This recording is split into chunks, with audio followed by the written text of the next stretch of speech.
충격적인 일이 벌어졌습니다. 전 유럽의 재활 의료계를 이끌던 독일 출신의 군의관이자 최첨단 의족 기술을 가진 독일의 천재 과학자가 모든 조국과 명성을 뒤로하고 한국 시민이 되겠다고 발표했습니다.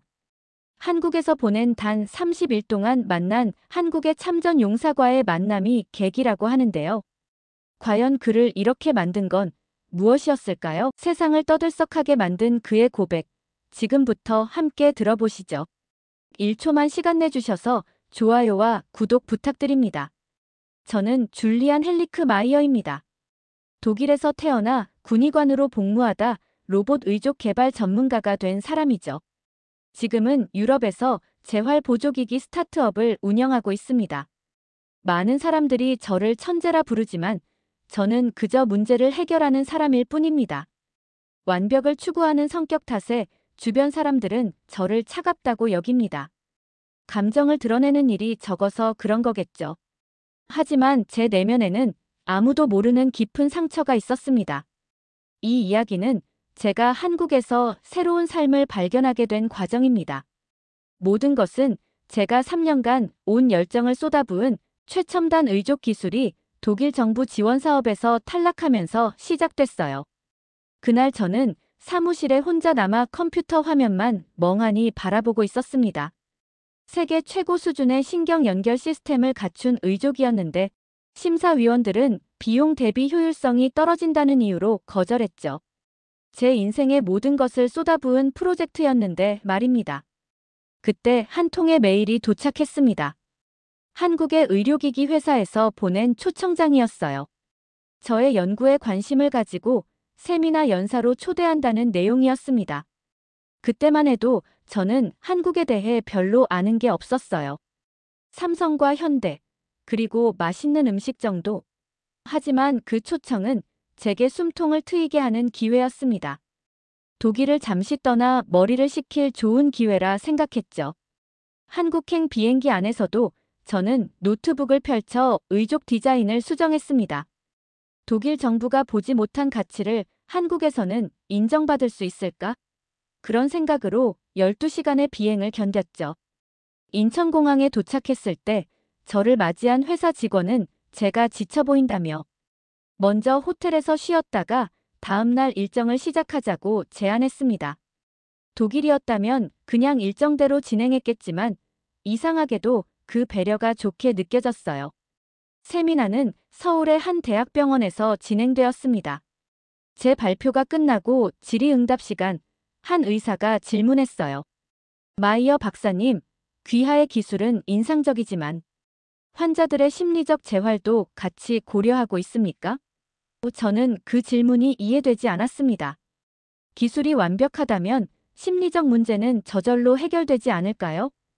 제 답변에 청중들 사이에서 작은 웃음이 퍼졌지만 그때는 그 의미를 알지 못했습니다.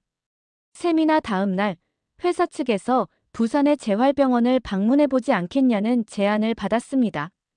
그곳에 특별한 환자가 있다고 했죠.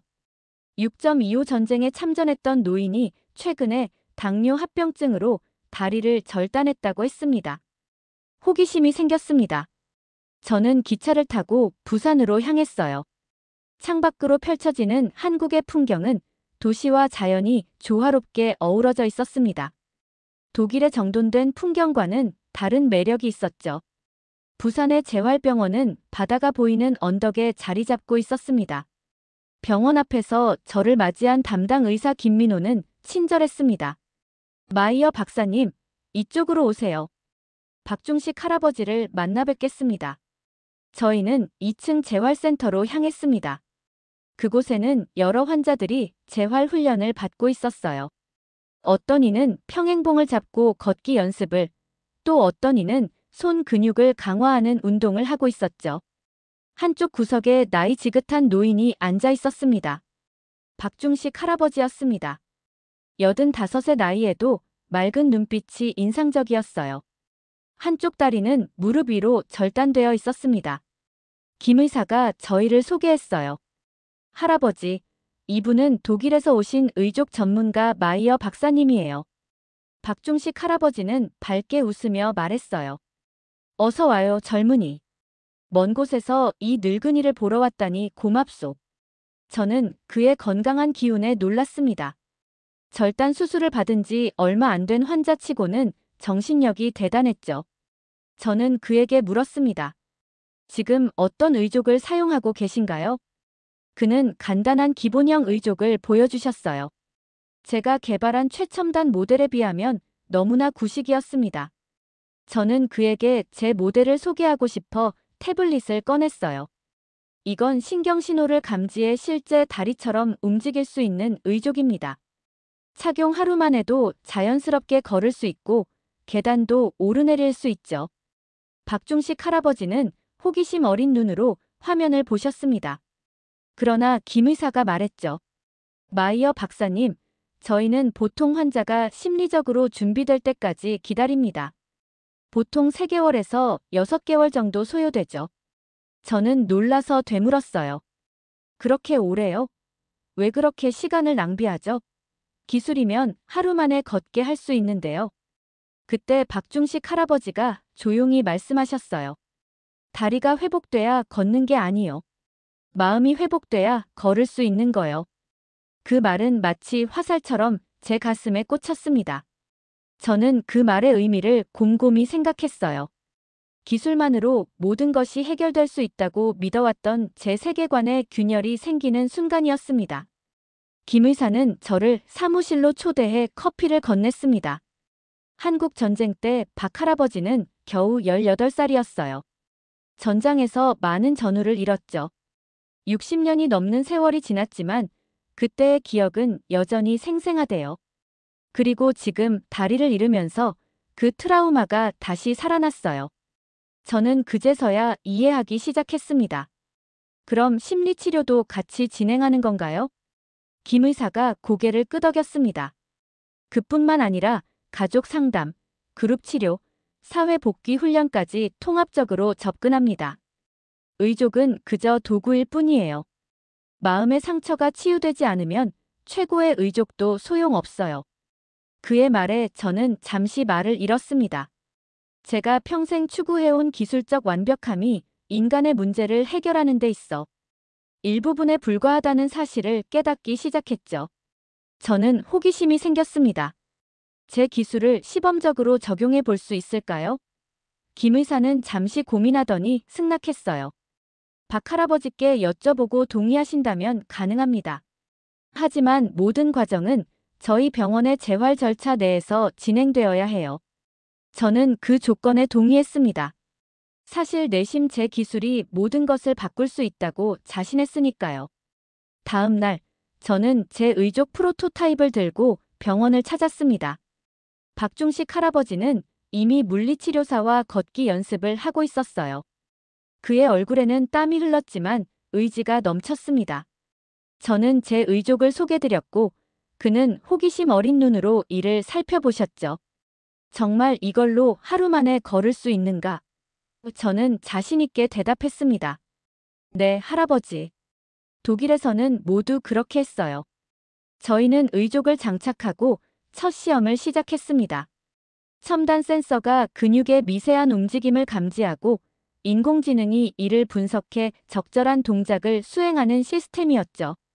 박 할아버지는 처음에는 놀라워하셨어요. 이건 마법 같은데. 그러나 시간이 지날수록 그의 표정이 변했습니다. 불안과 두려움이 얼굴에 드러나기 시작했죠. 1시간의 훈련 후 박 할아버지는 갑자기 멈춰 서셨습니다. 이제 그만하고 싶소. 저는 당황했어요. 왜요?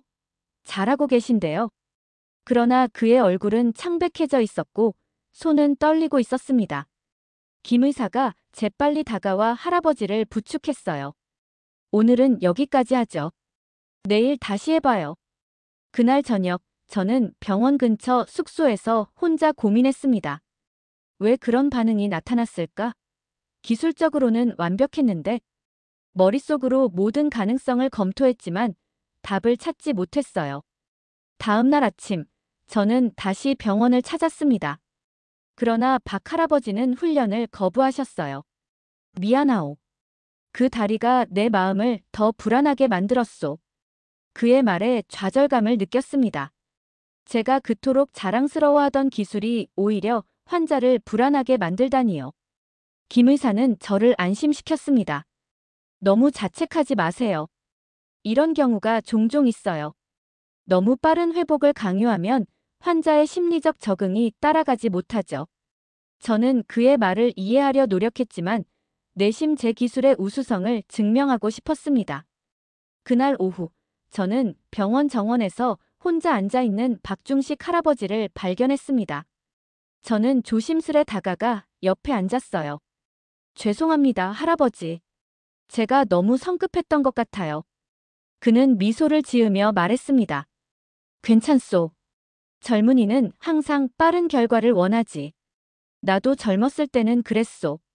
저는 용기를 내어 물었습니다. 혹시 의족을 사용하실 때 어떤 느낌이 드셨나요? 박 할아버지는 잠시 생각에 잠기더니 대답했어요. 그 다리가 내 것 같지 않았소. 마치 내 몸에 이물질이 들어온 것 같았지. 그리고 전쟁에서 동료들이 다리를 잃고 쓰러지던 모습이 갑자기 떠올랐소. 그 말을 듣는 순간 저는 무언가를 깨달았습니다. 기술적으로 아무리 완벽한 의족이라도 환자의 심리적 상태와 조화를 이루지 못한다면 진정한 회복은 불가능하다는 것을요. 저는 그날부터 박 할아버지와 많은 시간을 보내기 시작했습니다. 그의 이야기를 듣고 그의 삶을 이해하려 노력했죠. 박중식 할아버지는 한국 전쟁 당시 학생이었습니다. 전쟁이 터지자 그는 자원에서 군에 입대했죠. 내 나라가 불타고 있는데 가만히 있을 수 없었소. 그는 많은 전투에 참가했고 수많은 동료를 잃었습니다. 특히 임진강 전투에서 그의 가장 친한 친구가 지뢰를 밟고 다리를 잃었던 기억이 그에게는 큰 트라우마로 남아있었죠.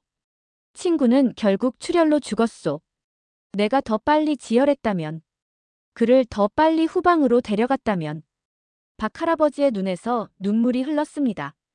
저는 그제서야 그가 왜 의족에 그토록 거부감을 느끼는지 이해할 수 있었어요. 그에게 다리 절단은 단순한 신체적 상실이 아니라 60년 전 잊혀진 줄 알았던 고통스러운 기억의 재생이었던 거죠. 제 마음속에서도 무언가가 움직이기 시작했습니다. 저 역시 아프가니스탄 파병 시절 부하를 잃은 경험이 있었어요.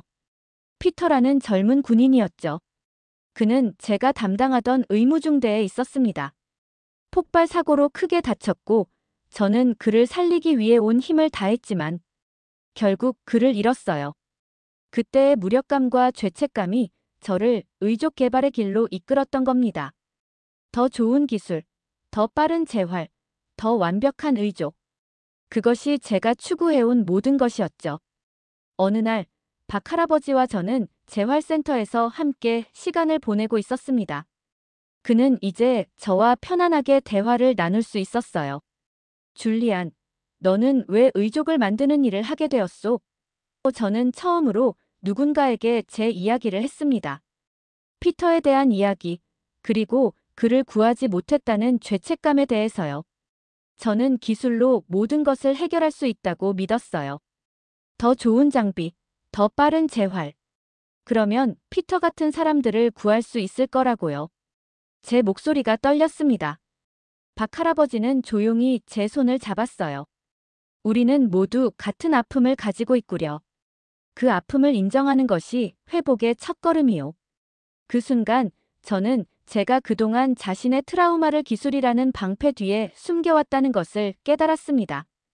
완벽한 의족을 만드는 것은 제 자신을 치유하기 위한 몸부림이었던 거죠. 박 할아버지와 나눈 대화는 제게 큰 변화의 시작이었습니다. 저는 김 의사에게 찾아가 한국의 재활 시스템에 대해 더 배우고 싶다고 말했어요. 그는 기꺼이 도움을 주었습니다. 김 의사는 저를 병원의 여러 부서로 안내했습니다. 심리 상담실, 그룹 치료실, 직업 재활센터. 모든 곳에서 환자들은 단순히 신체적 재활만이 아니라 삶 전체를 회복하는 과정을 밟고 있었어요. 우리는 전인적 접근이라고 부릅니다. 환자를 단순한 치료 대상이 아닌 온전한 사람으로 대하는 거죠. 저는 그의 설명을 들으며 점점 더 깊은 감동을 느꼈습니다. 제가 그동안 놓치고 있던 것이 바로 이것이었어요. 기술은 도구일 뿐, 그것을 사용하는 사람의 마음과 정신이 진정한 회복의 열쇠라는 것을요. 저는 제 의족 디자인을 다시 검토하기 시작했습니다. 어떻게 하면 기술과 인간의 심리적 요소를 조화롭게 결합할 수 있을까요? 한 주가 지나고 박중식 할아버지는 조금씩 변화하기 시작했습니다. 그는 이제 의족에 대한 두려움이 줄어들었고 다시 시도해보고 싶다고 말했어요. 저는 그동안 배운 것을 바탕으로 의족의 설정을 수정했습니다. 감도를 낮추고 움직임을 더 부드럽게 만들었죠. 무엇보다 환자가 천천히 적응할 수 있도록 단계별 설정을 추가했습니다. 박 할아버지가 다시 의족을 착용했을 때 그의 표정은 이전과 달랐습니다. 두려움 대신 조심스러운 호기심이 보였죠. 천천히 해봅시다. 그는 물리치료사의 도움을 받아 조금씩 걸음을 떼기 시작했어요. 저는 옆에서 기술적인 조언을 해드렸고 김 의사는 심리적 지지를 제공했습니다. 세 사람의 협력으로 박 할아버지는 점점 더 편안하게 의족을 사용할 수 있게 되었어요. 어느 날 병원을 방문했을 때 젊은 남자가 저를 기다리고 있었습니다. 그는 박중식 할아버지의 손자 박준호였어요. 마이어 박사님, 할아버지께서 많이 좋아지셨다고 들었습니다. 정말 감사드립니다. 저는 겸손하게 고개를 저었습니다. 아닙니다. 할아버지의 의지가 대단하신 거예요. 준호는 잠시 저를 바라보더니 물었습니다. 할아버지를 왜 이렇게 신경 써요? 전쟁에 나가신 것도 아닌데. 그 질문에 저는 대답을 망설였습니다. 왜일까요? 단순한 직업적 호기심 이상의 무언가가 있었습니다. 그러나 그 순간에는 명확한 답을 찾지 못했어요. 준호는 제 고민을 눈치챘는지 화제를 바꿨습니다.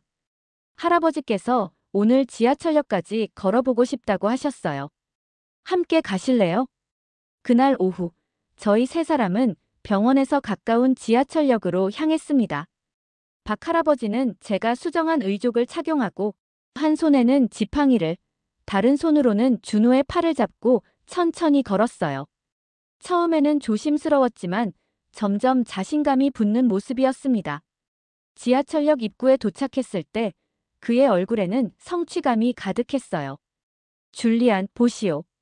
내가 해냈소. 그 모습을 보는 순간 제 눈에 눈물이 고였습니다. 이것이 제가 그토록 추구해왔던 진정한 성공이었습니다.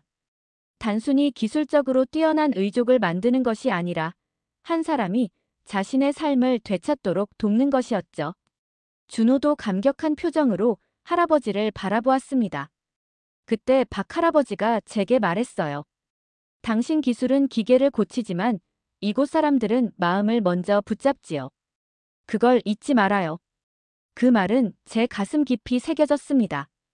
한국에서의 경험은 제 인생관을 완전히 바꿔놓았어요. 저는 독일로 돌아가기 전날 김 의사와 마지막 대화를 나눴습니다. 한국의 재활 시스템에서 많은 것을 배웠어요. 기술과 인간성의 조화가 얼마나 중요한지를요. 김 의사는 미소 지었습니다. 언제든 다시 오세요. 우리는 항상 열려 있습니다. 독일로 돌아온 후 저는 제 회사의 방향성을 재검토했습니다. 더 이상 단순히 기술적 우수성만을 추구하는 것이 아니라 환자의 심리적, 사회적 요소를 고려한 통합적 접근법을 개발하기 시작했죠. 그러나 제 마음 한구석에는 계속해서 한국이 자리 잡고 있었습니다. 박중식 할아버지의 모습, 김 의사의 지혜, 그리고 그곳에서 느낀 따뜻함이요. 몇 개월 후 저는 결단을 내렸습니다. 한국으로 돌아가기로 한 거죠. 이번에는 단기 방문이 아니라 장기 체류를 결정했어요. 저는 부산의 재활병원과 공동 연구 프로젝트를 시작했습니다. 기술과 마음의 조화라는 주제로요. 독일의 첨단 기술과 한국의 인간 중심 접근법을 결합한 새로운 재활 시스템을 개발하는 것이 목표였습니다. 연구가 진행되면서 저는 점점 더 한국의 매력을 느꼈습니다. 사람들의 따뜻함, 서로를 배려하는 문화, 그리고 무엇보다 우리라는 공동체 의식이 저를 사로잡았어요.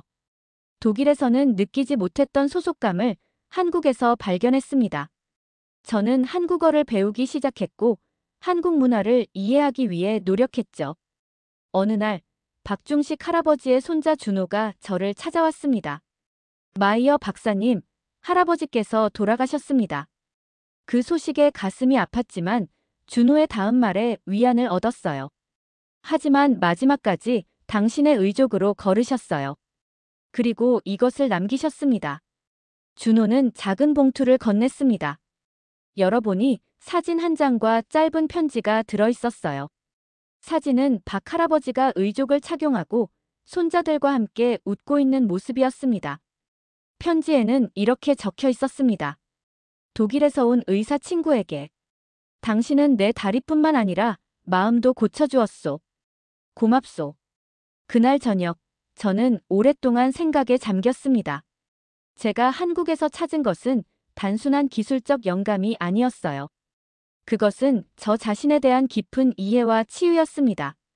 아프가니스탄에서 잃은 부하 피터에 대한 죄책감, 완벽을 추구하며 감정을 억눌러온 제 자신. 모든 것이 한국에서의 경험을 통해 조금씩 치유되고 있었습니다. 저는 결심했습니다. 한국에 남기로 말이죠. 그리고 더 나아가 한국 국적을 취득하기로 했습니다. 많은 사람들이 놀랐어요. 왜 성공한 유럽 기업가가 국적을 바꾸려 하나? 그러나 저에게는 분명한 이유가 있었습니다. 제 기술이 가장 인간적인 방식으로 사용될 수 있는 곳, 제가 진정한 치유와 성장을 경험한 곳, 그곳이 바로 제 새로운 고향이 되어야 한다고 생각했습니다. 귀화 신청서를 제출하던 날, 기자들이 저를 둘러쌌습니다. 마이어 박사님, 세계적인 의족 기술자가 왜 한국인이 되겠다고 결정했나요? 저는 잠시 생각하다 대답했습니다. 기술은 국경을 넘어야 합니다. 제 발명품이 가장 사람다운 곳에서 쓰이길 바랍니다. 한국은 저에게 기술 너머의 가치를 가르쳐 주었어요. 그것이 바로 제가 이곳을 선택한 이유입니다. 귀화 과정은 쉽지 않았습니다. 언어 시험, 문화 적응, 서류 준비. 하지만 저는 한 걸음씩 나아갔어요. 한국어 공부는 특히 어려웠지만 재미있었습니다. 한글의 체계적인 구조가 제 엔지니어 마인드와 잘 맞았거든요. 김 의사와 준호를 비롯한 많은 한국인 친구들이 저를 도와주었습니다. 그들의 지지 덕분에 저는 꾸준히 한국 사회에 적응해 나갔어요. 귀화 신청 후 1년이 지나 저는 마침내 한국 국적을 취득했습니다. 그날 저는 처음으로 제 이름을 한글로 썼습니다. 마이어 줄리안. 낯설면서도 친숙한 느낌이었어요. 제 인생의 새로운 장이 시작된 것이었습니다. 저는 부산에 마음과 기술 재활센터를 설립했습니다. 독일의 첨단 기술과 한국의 인간 중심 재활 철학을 결합한 곳이었죠. 센터는 빠르게 성장했습니다. 많은 환자들이 찾아왔고 좋은 결과를 얻었어요. 저는 종종 박중식 할아버지를 생각했습니다. 그분이 제게 가르쳐준 교훈 덕분에 이 모든 것이 가능했으니까요. 다리가 회복돼야 걷는 게 아니요. 마음이 회복돼야 걸을 수 있는 거요. 그 말이 센터의 모토가 되었습니다. 어느 날 젊은 군인이 센터를 찾아왔습니다. 그는 훈련 중 사고로 다리를 잃었다고 했어요. 그의 눈에서 두려움과 분노가 보였습니다. 제가 처음 박 할아버지를 만났을 때 보았던 그 눈빛이었죠. 저는 그에게 말했습니다. 두려워하지 않아도 됩니다. 우리는 당신이 단지 걷게 만드는 것이 아니라 다시 삶을 살아갈 수 있도록 돕겠습니다. 그 군인은 수개월 동안 우리 센터에서 재활 훈련을 받았습니다. 신체적 재활뿐만 아니라 심리 상담, 직업 재활, 사회 적응 훈련까지요. 그리고 마침내 그가 처음으로 의족을 착용하고 혼자 걸었을 때 그의 얼굴에 번진 미소는 제가 한국을 선택한 모든 이유를 확인시켜 주었습니다. 그것은 단순한 기술적 성공이 아니라 한 사람의 삶을 회복시키는 성공이었으니까요. 센터는 점점 더 많은 주목을 받았습니다. 다른 나라에서도 관심을 보이기 시작했고 저는 한국의 재활 철학을 세계에 알리는 역할을 하게 되었어요. 한국에서 배운 가장 중요한 것은 기술이 아니라 마음입니다. 환자를 기계가 아닌 사람으로 대하는 것, 그것이 진정한 치유의 시작입니다. 제 이야기는 여기서 끝이 아닙니다. 사실 이것은 새로운 시작일 뿐이에요. 저는 이제 한국인으로서 그리고 의족 개발자로서 더 많은 사람들이 새로운 삶을 찾을 수 있도록 돕고 있습니다. 제가 독일에서 가져온 기술과 한국에서 배운 인간성의 조화를 통해서요. 여러분, 저는 이 이야기를 통해 무엇을 말하고 싶었을까요? 단순히 한 외국인이 한국에 감동받아 귀화했다는 이야기가 아닙니다. 이것은 기술과 인간성의 균형에 관한 이야기입니다. 세계 최첨단 기술도 인간의 마음을 이해하지 못하면 진정한 가치를 발휘할 수 없다는 교훈이죠. 한국은 첨단 기술 강국으로 알려져 있지만 그보다 더 중요한 것은 그 기술을 인간적으로 활용하는 지혜를 가진 나라라는 점입니다. 저는 그 지혜에 매료되어 이곳을 선택했습니다. 그리고 지금도 매일 새로운 깨달음을 얻고 있습니다. 여러분도 자신의 분야에서 기술과 인간성의 균형을 찾으셨으면 합니다. 그것이 진정한 혁신이고 진정한 발전이니까요. 제 이야기가 여러분에게 작은 영감이라도 되었기를 바랍니다. 마음과 기술의 조화, 그것이 바로 제가 한국에서 발견한 보물입니다. 그리고 그 보물을 세계와 나누고 싶습니다. 이 이야기가 여러분께 어떻게 다가왔는지 댓글로 알려주세요. 여러분의 삶에서도 기술과 마음의 균형을 어떻게 찾고 계신가요? 구독과 좋아요, 그리고 여러분의 소중한 의견을 기다리겠습니다. 다음 이야기에서 또 만나요. 감사합니다.